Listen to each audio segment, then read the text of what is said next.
Hello दोस्तों, फिर से एक नई वीडियो में आपको स्वागत करता हूं। और आज के वीडियो में हम बात करेंगे भारत के कुछ एक ऐसी एजेंसी के बारे में जो इजराइल में कंस्ट्रक्शन वर्कर लाने के नाम पर काफ़ी सारा लोगों का जो पैसा खा के भागा है या बहुत लोगों का फ्रॉड करके बैठा हुआ है। लगभग बोल रहे हैं कि कम से कम करोड़ों रुपए का फ्रॉड हो चुका है। और ये जो इन्फॉर्मेशन है, मुझे एक जो राजस्थान सीकर ज़िला का जो रहने वाले हैं एक भाई साहब है, उसने मुझे कॉल करके ये जानकारी दिया है। सर जी ये बंदा है, हाँ एशिया एंटरप्राइज, ये बंदा है मार्केट नंबर 2, 600 आदमियों के साथ फ्रॉड कर दिया इसने। अभी ऑफर लेटर आया हुआ है मेरा, आपके पास भेज चुका हूँ, वीजा भी भेज चुका हूँ। 600 आदमी थे सर, हम 400 इजराइल के लिए और 400 से ज़्यादा इजराइल के लिए और क्रोएशिया के लिए, पोलैंड के लिए। सर ये वीजा चेक कर लीजिए, ऑफर लेटर भी चेक कर लीजिए। इजराइल में इस कंपनी के बारे में सर पता है कि आदमी चाहिए या नहीं चाहिए, इंडिया से ऐसे फ्रॉड हुआ है, उसके बाद में हमें सर पता चलेगा।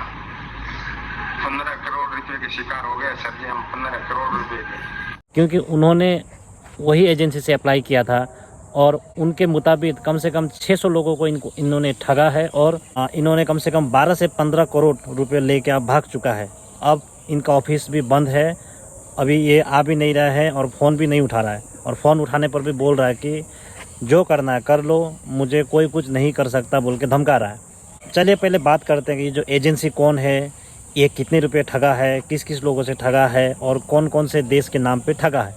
तो सबसे पहले जो है कि इसका एजेंसी का जो नाम है एशिया पैसिफिक एंटरप्राइज बोल के है। ये न्यू दिल्ली CR मार्ग पर है और इसका जो एड्रेस है मैं फुल आपको वीडियो में भी डाल दूँगा और इनका जो ऑफिस का जो फ़ोटो है वो भी मैं डाल दूँगा। तो हुआ ये है कि जो राजस्थान के कुछ भाई साहब हैं उन लोगों ने इनसे अप्लाई किया था, डायरेक्ट एजेंसी से अप्लाई किया था इजराइल के कंस्ट्रक्शन वीज़ा के लिए। वैसे और भी राज्य से अप्लाई किया है, जैसे कि राजस्थान है, आंध्र प्रदेश है, उसके बाद जो मध्य प्रदेश, गुजरात, काफ़ी सारे जो स्टेट से कामदार लोगों ने जो इजराइल आना चाहते थे उन लोगों ने अप्लाई किया था। वैसे इन्होंने जब एडवर्टाइजमेंट निकाला था तो इन्होंने CB सिलेक्शन बोल के निकाला था। और जब CB सिलेक्शन बोलता है तो बहुत सारे जो भारत के कामदार हैं ना, वो थोड़ा उसमें रुचि दिखाता है, क्योंकि जहाँ पर इंटरव्यू है, जहाँ पर क्लाइंट इंटरव्यू है बोलता है, तो वहाँ पे वो लोग, बहुत लोगों को क्या है ना, मतलब एक्सपीरियंस नहीं होता है तो वो लोग नहीं जाना चाहते हैं। जिसका एक्सपीरियंस है वो तो अच्छा एजेंसी में चला जाता है, लेकिन जिसका एक्सपीरियंस नहीं है वो इसी तरह का जो CB सिलेक्शन या हेल्पर, इस तरह का जो अगर कोई वैकेंसी बोलता है तो ज़्यादा उनमें इंटरेस्ट दिखाता है। और जो दलाल को भी क्या है कि ठगने के लिए सुविधा हो जाता है। तो जब इन्होंने एडवर्टाइजमेंट निकाला था तो सबसे पहले बोला था कि ये CB सिलेक्शन है और CB सिलेक्शन के द्वारा ही वर्करों को सिलेक्शन किया जाएगा। और इसमें भी जो रेट है वो अलग अलग है। जैसे कि अगर कोई बंदा ये एजेंसी से डायरेक्ट अप्लाई करता है तो उसको ये ले रहा है 2,10,000 या 2 लाख से 2,10,000 तक ले रहा है। और कोई बंदा अगर कोई सब एजेंट के थ्रू, इनके अंडर भी कोई एजेंट है, तो सब एजेंट के थ्रू अगर कोई आता है तो उनको 4 से 4.5 लाख मतलब चार्ज कर रहा है। तो इस तरह से क्या है कि बहुत सारे जो राजस्थान के कामदार है या गुजरात, मध्य प्रदेश, साउथ इंडिया से बहुत लोग क्या है कि इसमें अप्लाई किया था। अब वो जो भाई साहब है उनके मुताबिक अप्लाई करने के बाद क्या हुआ कि सब कुछ ठीक चला, इन्होंने ऑफ़र लेटर भी दिया, उसके बाद सबसे 1-1 लाख रुपए उठा लिया। फिर सबको क्या है कि कंस्ट्रक्शन काम के लिए ट्रेनिंग भी दिया इन्होंने। तो ट्रेनिंग हो सकता कोई अच्छी जगह पर ही दिया होगा, ट्रेनिंग क्लास किया सबको। उसके बाद इनका जो है कि एंट्री वीज़ा बोलते हैं, पेपर वीज़ा, वो भी मंगा दिया। पेपर वीज़ा मंगाने के बाद सबसे इन्होंने पैसा कलेक्शन किया। अब पैसा जो कलेक्शन किया वो है, जो डायरेक्ट अप्लाई किया उससे ये 2,10,000 करके कलेक्शन किया। जो सब एजेंट से अप्लाई किया है उन लोगों ने 4.5 लाख करके दिया। उसके बाद क्या हुआ, सबका जो वीज़ा भी आ गया, सबका PCC जमा हो गया, मेडिकल हो गया, सब कुछ हो गया। उसके बाद सबसे पैसा भी कलेक्शन कर लिया। उसके बाद इनका टिकट भी बन गया। अब टिकट बनने के बाद सबको क्या है कि अब जैसे कि मान लीजिए कल का टिकट है तो आज को सबको बुला दिया दिल्ली में, कोई होटल में बैठाया। अब जैसे ही होटल में बैठा सब बंदे लोग, उसके बाद अगला दिन अब जब फ्लाइट के लिए जाना चाह रहे थे तो उसी समय ये फ़ोन करके बोलता है कि आप लोगों का जो वीज़ा है उसमें कुछ प्रॉब्लम हो गया है, कुछ साइन नहीं हुआ था, इसलिए आप लोगों का भी थोड़ा होल्ड होगा, आप लोग कुछ हफ्ते बाद फिर आना है बोल के सबको वापस करा दिया। अब वापस करने के बाद सब बंदे लोगों को क्या थोड़ा टेंशन हुआ। उसके बाद वो लोग उसके अगले दिन वो ऑफिस गया। तो जब ऑफिस गया ना तो वहाँ पे ऑफिस बंद, कोई नहीं आ रहा है। उसके बाद जो वर्कर लोग जो अप्लाई किया था उन लोग और 2-3 दिन वहाँ पे गया ऑफिस में। उसके बाद देख रहे हैं कि ऑफिस उस दिन के बाद सब कुछ बंद। तो बंद होने के बाद उनको फ़ोन भी लगाया गया। एक तो फ़ोन नहीं उठाता है, फ़ोन उठाता भी है तो फिर धमकी देता है कि भाई मुझे कुछ नहीं कर पाओगे, मुझे ढूंढ नहीं पाओगे, इस तरह का धमकी दिया जा रहा है। तो अब क्या किया कि जो भी बंदे लोग, कामदार बहुत सारा था वहाँ पे, अब कितना था एग्जैक्ट नहीं बता पा रहा हूँ, लेकिन जो मुझे राजस्थान से जिस भाई ने मुझे ये इन्फॉर्मेशन दिया है उसने बोला है कि कम से कम 600 बंदे का इन्होंने पैसा खाया है और इजराइल के लिए सिर्फ 400 बंदे ने अप्लाई किया था बोल रहा है। अब एग्जैक्ट फिगर मुझे पता नहीं चल रहा है, लेकिन इस तरह का इतना आदमी लोगों का पैसा खाया है बोला। उसके बाद ये जितना भी भाई है ये सभी लोगों ने क्या है कि दिल्ली में ही इनके ऊपर एक FIR दाखिल किया है। तो FIR दाखिल करने के बाद FIR में क्या लिखा है वो मैं आपको पढ़ के सुनाता हूँ। सेवा में श्रीमान SHO साहब, पुलिस थाना CR Chittaranjan Park New Delhi, और दिनांक है 12 जुलाई। थाना है वो चितरंजन पार्क न्यू दिल्ली में लगा है। विषय नकली वीज़ा देकर करोड़ों रुपए की ठगी। श्रीमान जी से नम्र निवेदन है कि एशिया पैसिफिक इंटरप्राइज का डायरेक्टर निर्देशक है जो कि विदेश का काम करता है और अब पिछले 3-4 दिनों से ना तो कार्यालय आ रहा है ना ही पासपोर्ट दे रहा है।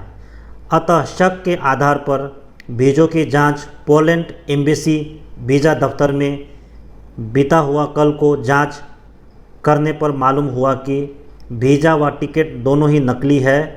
करीबन 300 से ज़्यादा आदमियों यानी कामदार, मजदूर, लड़के लड़कियां से करीबन 12 से 15 करोड़ रुपया, जिनमें से करीबन 4 करोड़ रुपये HDFC बैंक के करंट अकाउंट खाते में लिए हैं। बाकी का पेमेंट हवाला, हुंडी और नगद अपनी ऑफिस कार्यालय एशिया पैसिफिक इंटरप्राइज में लिया है और कुछ पेमेंट HDFC बैंक के सेविंग बचत खाता में भी लिया है। और पिछले 3-4 रोज से ना ही ऑफिस कार्यालय खोल रहा है और ना ही फ़ोन उठा रहा है। फ़ोन उठाता है तो भी झूठ बोलकर कहा रहा है कि जो करना है कर लो, मेरा क्या उखाड़ लेंगे। दिल्ली पुलिस और कोई भी एजेंट कुछ भी नहीं बिगाड़ सकता है। इन सभी लोगों ने मिलकर राजस्थान, उत्तर प्रदेश, पंजाब, बिहार, मध्य प्रदेश तथा गुजरात तथा अन्य प्रदेशों के लोगों से ठगी की है तथा 300 प्लस लोगों को इजराइल, क्रोएशिया, पोलैंड, सऊदी अरब, जर्मनी, इंग्लैंड, अमेरिका तथा कनाडा के नाम से ठगी की है। इस वरुण का ऑफिस का पता यही है, तो वहाँ पे देख सकते हैं ऑफिस का पता भी दिया है। Asia Pacific enterprise, D760 lower ground floor CR park, market number 2, new Delhi. वहाँ पे 110019 जो पिन नंबर है। अतः श्रीमान जी से नम्रतापूर्वक विनती व प्रार्थना है कि इस ठग को जल्द से जल्द पकड़ने की कृपा करें। और वहाँ पे जो शिकायतकर्ता का नाम सब कुछ दिया है, पुलिस स्टेशन वहाँ पे दिया है। अब इनका जो FIR है उसके मुताबिक इन्होंने क्या कि 12 से 15 करोड़ ठगा है या पैसा खा के भागा है। और ये सिर्फ इजराइल नहीं बल्कि Canada, USA, Europe, Germany, gulf country या सऊदी अरबिया, इस तरह का कंट्री में भी ये भेजेगा बोल के काफ़ी लोगों से पैसा खाया है। तो इस तरह से एक जो agency Asia Pacific man power agency या इंटरप्राइज बोल के है, तो उसने इस तरह का फ्रॉड किया है, इतना पैसा खा के भाग चुका है। इसीलिए अब इनका क्या है कि खोजी हो रहा है, पुलिस इनके पीछे लगा हुआ है। अब सभी लोग हो सकता है जल्दी ढूंढ लेगा, लेकिन अब जो भी भाई लोगों का पैसा डूबा है ना, वो लोग टेंशन में है और मुझे कॉल करके बताया था। तो मेरा एक आप लोगों से निवेदन है कि आप लोग प्लीज़ फालतू एजेंसी का चक्कर में मत पड़िए। यहाँ पे अभी बहुत ज़्यादा फ्रॉड चल रहा है।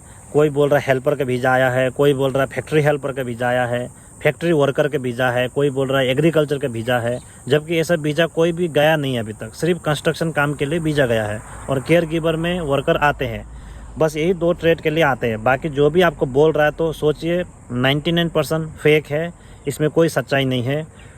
इसीलिए आप लोग कोशिश कीजिए कि अगर आपको कंस्ट्रक्शन वीज़ा में आना है तो जो अच्छी एजेंसी है कि या तो आप NSDC के अंडर आने का कोशिश कीजिए, नहीं तो आप जो डायनेमिक एजेंसी है या एशिया पैसिफिक नहीं, एशिया पावर एजेंसी, उसके अंडर आइए, वो सब अच्छा एजेंसी है। तो इसीलिए आप लोग ये सब झांसे में मत पड़िए, कुछ काम सीखिए, ट्रेनिंग देके कुछ काम सीखिए और अच्छे एजेंसी से आइए। अभी तक डायनेमिक और एशिया पावर ही एक ऐसा प्राइवेट एजेंसी है जो काफ़ी सारे वर्कर को इजराइल पहुंचाया है। बाकी कोई भी एजेंसी से आया हुआ मैं नहीं सुना हूँ। तो या तो NSDC से आ रहे हैं जो गवर्नमेंट का प्रोग्राम है, और अगर कोई बोलता है आपको कि मैं 2 लाख में इजराइल पहुंचाऊंगा, कोई प्राइवेट एजेंसी, तो आप पहले ही भाग जाना वहाँ से, पहले फुर्सत में निकल जाना है वहाँ से। तो इसीलिए ये सब दिक्कत हो रहा है। अभी इजराइल के नाम पे बहुत ज़्यादा फ्रॉड हो रहा है। तो आप लोग सतर्क रहिए और जो तो एजेंसी को भरोसा मत कीजिए। तो उम्मीद करता हूँ वीडियो अच्छा लगा होगा। वीडियो अच्छा लगा तो अपने दोस्तों के साथ शेयर ज़रूर कीजिएगा। मिलते हैं अगले वीडियो में कुछ नई अपडेट के साथ। तब तक के लिए बाय बाय, टेक केयर।